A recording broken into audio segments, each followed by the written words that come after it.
Olá, gente, tudo bem? Estamos aqui para mais uma videoaula de história e na videoaula de hoje a gente vai falar então sobre os astecas. Então, quem foram os astecas, que povo foi esse, qual foi a importância dessa civilização? A primeira coisa para a gente falar sobre os astecas é a dimensão de que essa é uma sociedade que a gente chama de pré-colombiana, né? Uma sociedade, uma civilização pré-colombiana. E o que esse conceito está querendo dizer? Esse conceito está dizendo que ela é uma sociedade, uma civilização que existiu antes da chegada dos europeus aqui no continente americano. Ou seja, a gente está entrando agora para conhecer uma das primeiras civilizações, um dos povos que a gente chama de povos originários. Então a gente pode se referenciar aos astecas, assim também às sociedades maias, aos incas e aos povos indígenas do Brasil como povos pré-colombianos ou povos originários, né? Por que esses conceitos que são diferentes, eu vou explicar um pouco cada um deles, estão querendo se referir? Em primeiro momento, eles estão se referindo a essas estruturas, a essas civilizações que foram construídas antes da chegada dos europeus aqui no continente americano, certo? Então, o conceito de pré-colombiano, ele está relacionado ao Cristóvão Colombo, por isso que é pré-colombiano, colombiano então vem de Colombo, que foi o primeiro conquistador a chegar aqui no continente americano. E sim, o termo certo é conquistador. A gente não fala em descobrimento, porque se já existiam povos que viviam aqui no continente americano, eles descobriram o quê? Não teve descobrimento. Na verdade, o conceito de descobrimento é um conceito que ele encobre, né? Ou seja, que ele deixa passar várias dinâmicas, né? Quando a gente está falando do processo de conquista e dominação do continente americano. É assim que a gente tem que se referir. Houve um processo, quando os europeus chegaram aqui no continente americano, de conquista e de dominação desse território que levou a um processo de extermínio de vários povos desses e também de destruição das estruturas que essas civilizações apresentavam, que foi o caso, por exemplo, dos astecas, né? Quando a gente fala em decadência do Império Azteca, a gente tem que tratar essa decadência a partir da chegada dos europeus aqui. Provavelmente foi por conta da chegada dos europeus, e aí eu vou falar um pouco mais sobre isso quando a gente estiver no final desse vídeo, que o Império Azteca caiu.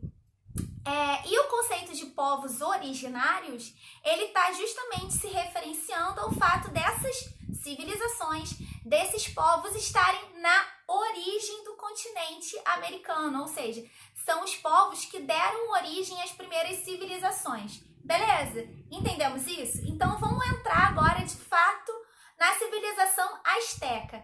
A primeira coisa que a gente precisa entender sobre os astecas é que os astecas constituíram uma civilização pautada na guerra, ou seja, os astecas, eles construíram um império, eu já falei isso antes, mas a ideia de império, ela está associada dentro do Império Azteca à conquista de novos territórios e novos povos. E essa conquista, ela vai pautar toda a estrutura política e organização da dinâmica política e da administração pública dentro do Império Azteca. É a partir da conquista de novos territórios e também do uso desses povos como parte, né, do seu império.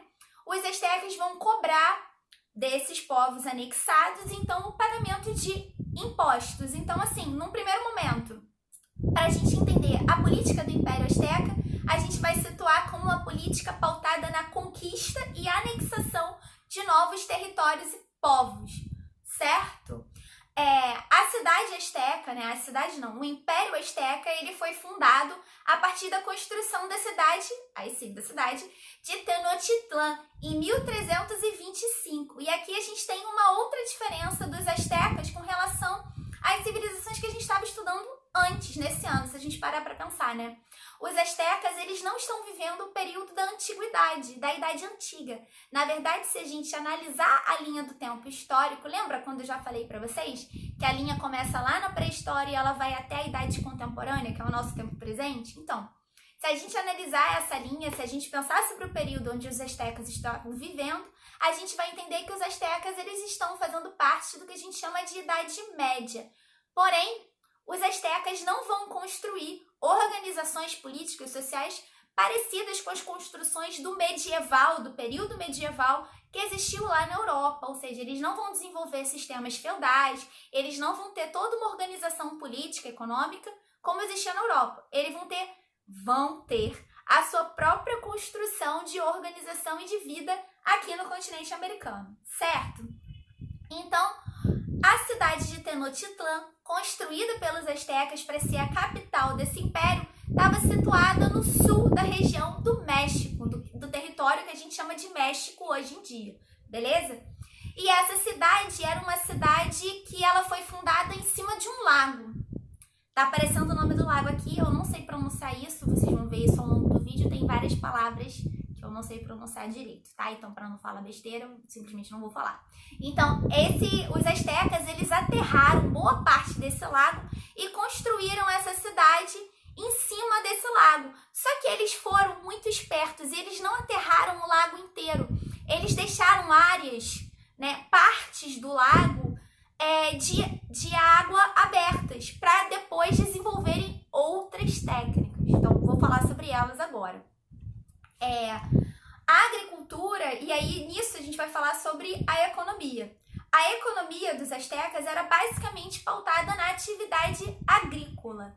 É claro que eles também adquiriam dinheiros através dos tributos, ou seja, dos impostos cobrados pelos povos anexados, mas a atividade em que eles produziam, né, dentro do seu próprio império, era através, então, da agricultura. E dentre os produtos cultivados pelos astecas, a gente pode destacar, por exemplo, o milho, o cacau, o algodão, o feijão e a pimenta. Pimenta essa que faz parte da culinária mexicana até hoje. O milho também. Só um parêntese aqui. É graças aos astecas, por exemplo, que a gente tem chocolate. Vocês sabiam? Se não fossem os astecas e eles terem descoberto o cacau e terem desenvolvido técnicas de produção com o cacau, a gente provavelmente nem teria chocolate hoje em dia. Olha como é que os astecas são sinistros. Mas voltando aqui a falar sobre a organização e na estrutura, lembra que eu falei que eles viviam numa região de lago em que eles aterraram esse lago? Então, essas partes onde eles deixaram a área do lago aberta, eles desenvolveram uma técnica de produção agrícola, que era a técnica da chinampa. Em que consistia essa técnica? Eles criavam pequenas ilhas artificiais dentro do lago e nessas ilhas eles utilizavam para desenvolver a sua produção agrícola. Ou seja, com isso, imagina só, você criar uma ilha artificial dentro de um lago. Facilitou muito a agricultura, porque eles conseguiam irrigar o terreno, certo? Porque estava no lago. E eles conseguiram garantir, assim, grandes produções e desenvolver uma produção tranquila ao longo do período do seu império, tá bem? Sobre a sociedade asteca, a gente pode situar essa sociedade como uma sociedade hierarquizada e estratificada. Os astecas, eles desenvolveram uma sociedade de classes. E essas classes, elas estavam divididas entre grupos com maior prestígio social e grupos com menor prestígio social. Então, nos grupos com maior prestígio, a gente vai encontrar o imperador, os nobres e a corte, né, que acompanhava a família do imperador. A elite guerreira, lembra que eu falei que os astecas eram um povo marcado pela guerra, influenciado pela guerra, pela conquista e dominação de outros povos? Então, esses grupos guerreiros vão ter grande importância na sociedade também. E pelos sacerdotes, né? Os sacerdotes, assim como em outros povos que a gente estava estudando antes, vão ocupar grande destaque na sociedade asteca.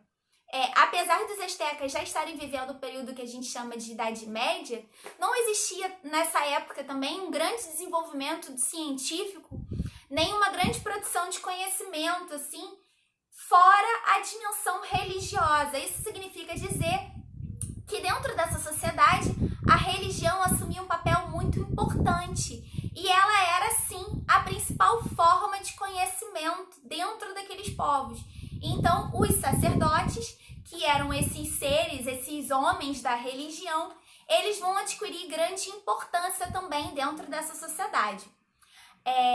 Abaixo, e aí nos grupos com menor prestígio social, a gente vai encontrar os camponeses, os artesãos, os comerciantes e os escravos.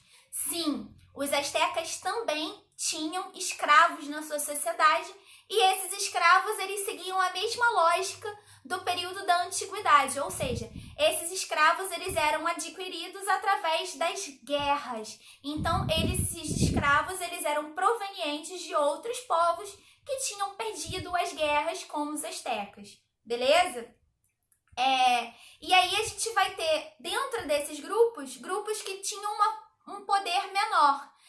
Vale ressaltar uma coisa, o escravo ele era propriedade do imperador. As pessoas dentro da sociedade asteca, né, de uma forma geral, elas não possuíam escravo. O escravo ele estava ali para o uso do imperador e ele poderia ser utilizado tanto na construção e nas atividades de obras públicas, quanto na produção agrícola, quanto também em rituais religiosos, como nas práticas de sacrifício. E aí vamos pensar sobre a dimensão cultural dessa sociedade, né? Os astecas produziram uma religião pautada no politeísmo, ou seja, na crença de vários deuses, e como eu tinha falado antes, né? Essa dimensão religiosa ela era muito importante na organização da sociedade asteca. Os astecas eles atribuíam as conquistas e os problemas, ou seja, as conquistas e os malefícios que aconteciam a eles, à dimensão do sagrado. Então, quando a colheita na agricultura não dava muito certo, eles achavam que os deuses ligados à terra, à produção da agricultura, não estavam satisfeitos com eles. Outro exemplo, os astecas dessa sociedade que habitava a região do atual México. A gente sabe que no México existem os abalos sísmicos, os terremotos. Então, quando aconteciam terremotos, eles achavam que era por conta dos deuses estavam irados. Então, era comum a realização de rituais que incluíssem sacrifícios humanos para acalmar os deuses, para agradar aos deuses, certo? E dentro desses rituais, poderiam sim ser utilizados escravos. Ok? E aí, esses escravos, né? E aí vamos pensar não só sobre os escravos, mas vamos pensar sobre a ideia do ritual sendo utilizado, do sacrifício. É muito importante a gente entender uma coisa. Os astecas, eles não eram canibais. O canibalismo, ele está associado a uma prática que vê a dimensão do sacrifício humano, uma relação de prazer. Eu tenho um prazer, eu tenho um gosto com esse sacrifício humano. Isso não acontecia dentro da sociedade asteca. A dimensão do sacrifício, ela estava diretamente interligada à ideia de prática e ritual religioso. O sacrifício, ele tinha uma função específica dentro daquela sociedade. Não era do nada que surgia a ideia de sacrificar um ser humano, beleza? Ela não estava ligada ao consumo próprio. Esse sacrifício humano, ou seja, essa morte do ser humano dentro de um ritual, ela estava ligada diretamente a uma dimensão do sagrado, do religioso, beleza? E por conta disso, a gente não diz que são práticas canibais. A gente situa esses sacrifícios, então, enquanto práticas antropofágicas, ligada à antropofagia, ou seja, quando o sacrifício está ligado a uma dimensão do ritual religioso, beleza? E ainda nesse pensamento cultural, tem uma coisa muito interessante da gente pensar, é que os astecas eles vão desenvolver escolas dentro do seu império, né? Os astecas eles vão construir dois modelos de escola. Um modelo de escola destinado a educar os jovens guerreiros, então, de novo, a ideia da dimensão da guerra como uma dimensão muito importante para a sociedade. Então, vão ter escolas destinadas a formar os meninos para o combate nas guerras, tanto no uso das artes da guerra, quanto também de ensinar uma dimensão ética, cultural, um valor da guerra, mas um valor de ser justo, de ser honesto dentro dessa guerra, beleza? E outras escolas destinadas à formação dos sacerdotes. E aí tem uma diferença muito clara nessas escolas. Essas escolas do ensino da guerra, todos os meninos poderiam fazer parte dessa sociedade, tanto aqueles que estavam inseridos nas camadas mais altas, quanto das camadas mais baixas da sociedade. Agora, as escolas de sacerdotes, elas eram destinadas apenas aos grupos que constituíam a elite social dentro da sociedade asteca, beleza? Uma coisa importante é que eu tô falando sim os meninos, porque dentro da sociedade asteca, as mulheres, as meninas, elas não estavam associadas a esses cargos. Elas não podiam, por exemplo, se tornar guerreiras. As mulheres estavam condicionadas à esfera da vida privada, da vida doméstica. Então, a educação delas era feita dentro de casa, num ensino informal, ok? Uma coisa interessante também para a gente pensar essa dimensão cultural da sociedade asteca é que era uma sociedade extremamente pautada no valor da oralidade, ou seja, a palavra dita, a dimensão da transmissão oral dos ensinamentos. Isso está muito ligado ao fato dos astecas eles não terem desenvolvido um alfabeto próprio. Eles até desenvolveram um sistema de escrita e era uma escrita por pictogramas, ou seja, por desenhos. Olha, tá aparecendo aqui. Construídos, e esses desenhos eram feitos muito coloridos e eles representavam os deuses, eles representavam e contavam a história dos deuses, representavam também algumas guerras, ou seja, a importância da guerra de novo aparecendo aí, mas ele não tinha um uso prático do dia a dia, como a gente viu em outras civilizações. Essa escrita ela não estava relacionada a isso, beleza? E com isso, a gente fecha então esse primeiro panorama sobre os astecas. Eu espero que esse vídeo tenha ficado interessante e claro. Eu queria fazer uma ressalva. Essa sociedade a gente tem bastante informação, algumas informações, na verdade não bastante, né? Porque como eles não desenvolveram um alfabeto, a gente não tem muito registro escrito deles, né? A gente praticamente não tem. A gente tem muito o olhar tanto dos conquistadores acerca dos astecas, como essas produções através dos registros arqueológicos que foram encontrados nos sítios arqueológicos deles do México. Beleza? Eu acho que é isso. Se vocês tiverem dúvidas, mandem as dúvidas aqui na plataforma ou aguardem a nossa videoaula, a nossa aula ao vivo. Esqueci, a nossa aula ao vivo que a gente vai ter. Beleza? Acompanhem o vídeo, assistam esse vídeo, assistam também o outro vídeo que eu vou colocar na plataforma também, que é complementar a esse, e leiam o livro de história para a gente dar sequência a essas atividades. No mais, tendo dúvida, é só mandar mensagem. Um beijo e até a próxima. Tchau!